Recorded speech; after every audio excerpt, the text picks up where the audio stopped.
2024년 8월 15일 목요일 아침을 여는 생명의 큐티 시간입니다. 오늘 말씀은 열왕기 하 23장 21절에서 30절 말씀으로 말씀을 온전히 이루며 하나님께로 돌이키는 사람이라는 제목으로 함께 말씀을 나누겠습니다. 자, 오늘 말씀 들어가기에 앞서서 왕들의 계보와 어제 말씀을 간단하게 살펴보고 오늘 말씀 들어가도록 하겠습니다.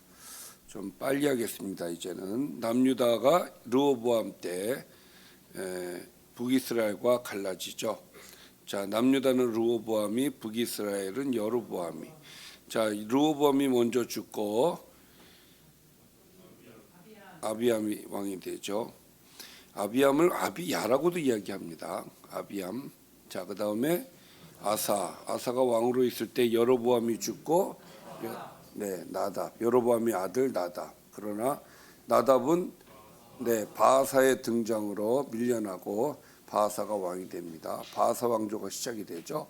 바하사 다음에 바하사의 아들 엘라가 왕이 됩니다. 또 엘라 역시 바하사 왕조는 엘라에서 끝나요. 시므리가 이제 그때 군대 장관이었던 시므리가 반란을 일으키죠. 자, 그러나 시므리는 7일밖에 못합니다. 왜냐하면은 오므리에 의해서 밀려나죠. 자, 오므리의 아들 아합. 자, 아합이 왕으로 있을 때 남유다 아사의 아들 여호사밧이 왕이 되고, 여호사밧이 왕으로 있을 때에 북이스라엘은 아합의 아들 아하시아가 왕이 되었으나 얼마 못 살죠. 그래서 다시 아합의 아들 여호람이 왕이 되고, 이 여호람이 왕으로 있을 때 남유다도 동일한 이름을 가진 여호람, 동명을 가진 두 사람이 왕이 되죠. 자, 그리고 남유다 여호람이 죽고 여호람의 아들 아하시아가 왕이 되었으나 누구의 등장으로? 예후의 등장으로 북이스라엘 여호람과 아하시아가 죽죠. 자, 예후가 왕이 되면서 아달랴가 이제 왕이 되죠. 아달랴는 여인입니다. 자, 아달랴는 얼마 못해요. 그래서 아하시아의 아들 요아스가 왕으로 있을 때 이제 예후의 아들이 왕이 됩니다. 예후의 아들 여호아하스. 자, 여호아하스가 왕이 되고, 그 다음에 여호아하스의 아들 요아스가 왕이 되죠. 이 요아스가 왕으로 있을 때에 남유다도 똑같은 이름의 요아스가 있었고, 또 요아스의 아들 암마샤가 왕이 되죠. 자, 암마샤가 왕으로 있을 때 북이스라엘의 요아스의 아들 여로보암 2세가 왕이 되고, 여로보암 2세가 왕으로 있을 때 남유다 암마샤의 아들 아사랴가 왕이 됩니다. 아사랴가 왕으로 있을 때 또 북이스라엘이 바뀌죠. 여호람의 아들 스가랴가 왕이 되지만 스가랴는 이제 새로운 사람의 반란으로 이제 예후 시대가 끝나죠. 누구죠? 살룸. 자, 살룸이 왕이 되고, 살룸이 1개월 차에 이제 무부베 이렇게 순서대로 왕이 됩니다. 자, 베가가 왕으로 있을 때 아사랴의 아들 요담이 왕이 되죠. 자, 그리고 요담의 아들 여기서 막히나요? 요담의 아들 아하스가 왕이 되죠. 이 아하스가 왕으로 있을 때 이제 북이스라엘이 바뀌어요. 북이스라엘에서는 베가를 밀어내고 호세아가 등장을 하죠. 그래서 호세아가 이제 정권을 잡습니다.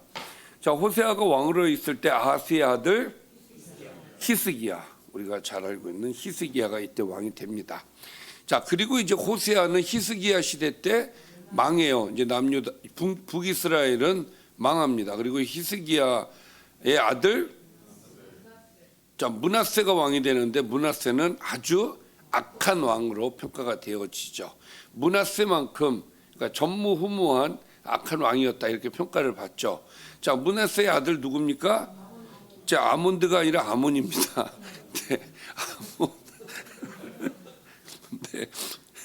아몬이 왕이 되고, 자, 아몬의 아들 네, 우리가 지금 보고 있는 요시야가 이제 왕이 되는데 이 요시야는 또 전무후무한 평가를 또 받아요. 그것이 이제 오늘의 말씀이 되겠습니다. 자, 어제 말씀 좀 간단히 볼까요? 자, 요시야가 몰록 제사를 많은 이제 개혁을 하죠. 많은 성경을 그 뭡니까 그 율법을 발견을 하고서 그것을 보면서 많은 정말 개혁을 그 이전에도 이제 성전을 수리해야겠다 시작부터 이제 개혁이 시작이 되어진 건데 자 그렇게 시작을 해서 성전을 고치고 그 다음에 많은 이제 우상들을 밀어내고 이제 이런 일들을 하지 않습니까? 근데 어제 말씀은 기타 등등들이 나오는데 수많은 그런 우상들이 나왔어요. 몰록이라고 하는 사람을 불 가운데로 지나게 하고 또 사람을 하나님이란다. 사람을 바치는 그런 제사를 드리는 몰록 제사를 금하게 하고 태양을 섬기기 위해 성전 입구에 놓아둔 말들을 없애고 태양 수레를 불사르고 이렇게 완전한 개혁을 하죠. 또 우상의 제단들 남은 우상의 제단들을 허물고 그것을 빻아서 기드론 시내에 쏟고 멸망의 산당에 세운 석상과 목상을 찍고 그곳을 해골로 채우는 완전히 싹 쓸어내는 그런 역할을 합니다. 또 베델과 사마리아에 세운 산당도 헐고 산당 제사장들을 제단에서 죽였다가 이제 어제 말씀이었습니다. 자 오늘 말씀 보겠습니다. 자 왕이 뭇사람에게 명령하여 이르되 이 언약책에 기록된 대로 너희의 하나님 여호와를 위하여 유월절을 지켜라. 자 이제 성전 개혁 또 뭐 우상 종교 개혁 뭐 이런 것들을 이제 충분히 하고 난 다음에 그 다음에 이제 우리에게 알려주는 이 요시야의 행적이 무엇이냐면은 하나님의 말씀을 따르게 했다라는 거예요. 유월절을 지키게 했다. 그러니까 유월절을 잘 몰랐어. 근데 율법책을 읽어보니까 이 언약책을 읽어보니까 유월절이 기록이 되어 있는 거예요. 하나님께서 지키라고 한 절기를 안 지키고 있었던 거예요. 자 보십시오. 22절 사사가 이스라엘을 다스리던 시대부터 이스라엘 여러 왕의 시대와 유다 여러 왕의 시대에 이렇게 유월절을 지킨 일이 없었다는 거예요. 그러니까 얼마만큼 이 종교가 타락이 되어 있는지에 대해서 알 수가 있는 것이죠. 하나님께서 분명하게 지키라고 한 절기를 지키지 않고 있었다. 참, 이 지경이었구나. 우리가 이것을 알 수가 있죠. 뭐 이 앞전에 그 할아버지 히스기야 때 많은 개혁을 했다 할지라도 이런 거는 몰랐단 말이에요. 그러나 요시야는 이것을 알고 유월절을 지키라고 율법책에 기록이 되어 있다.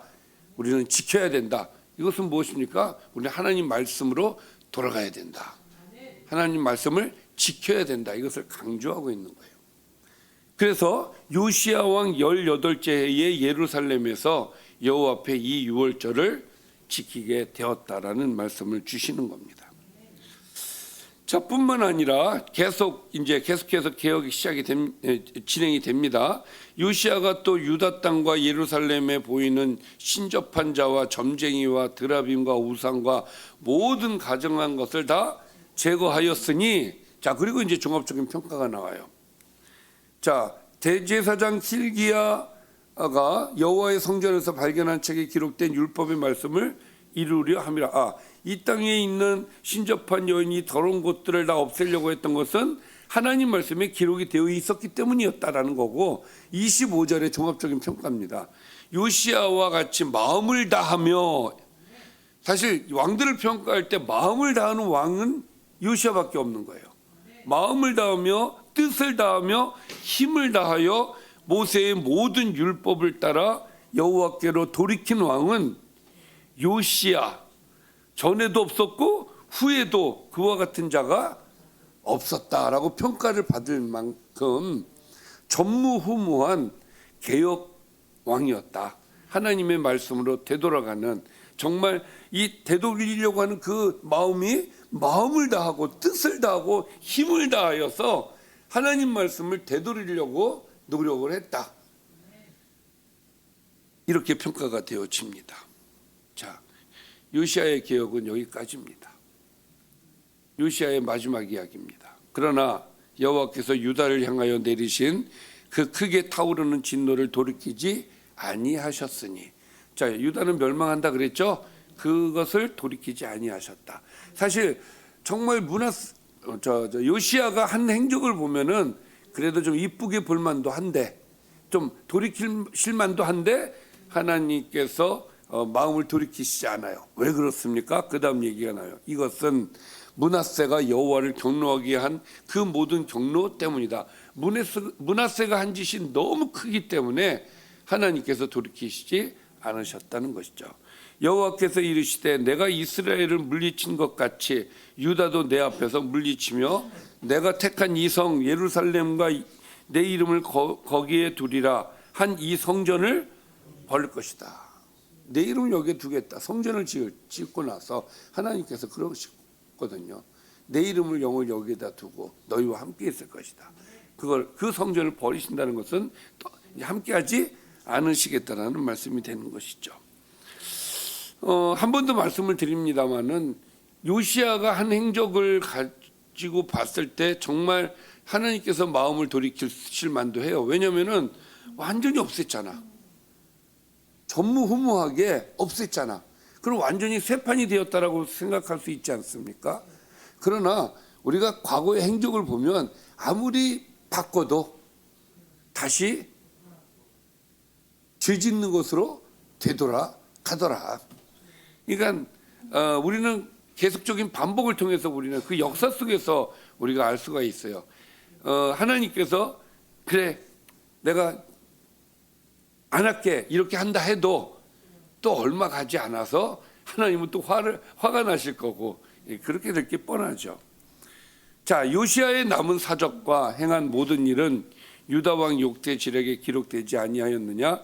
요시야 당시에 애굽 왕의 바로온 느고가 아수르 왕을 치고자 하여 유브라데 강으로 올라가므로 요시야 왕이 맞서 나갔더니 애굽 왕이 요시야를 무기토에서 만났을 때에 죽였다. 여기서 이제 요시야가 죽은 이야기가 나오는데 이 죽게 된 원인이 애굽 왕 느고가 아수르를 치기 위해서 이제 이 유다를 지나가는 거란 말이에요. 지나가다가 이제 그 요시야와 싸움을 하게 되었다는 이야기죠. 애굽이 아수르를 치기 위해서 올라갔다라고 이야기를 하는데 이거는 좀 다르게 보는 견해도 좀 있어요. 해석하는데 이 치고자 하여라는 이 단어를 좀 다르게 해석하는 분들도 계세요. 왜냐하면 이 시대가 아수르가 약해지고 바벨론이 지금 계속 커지고 있었던 시기였단 말이에요.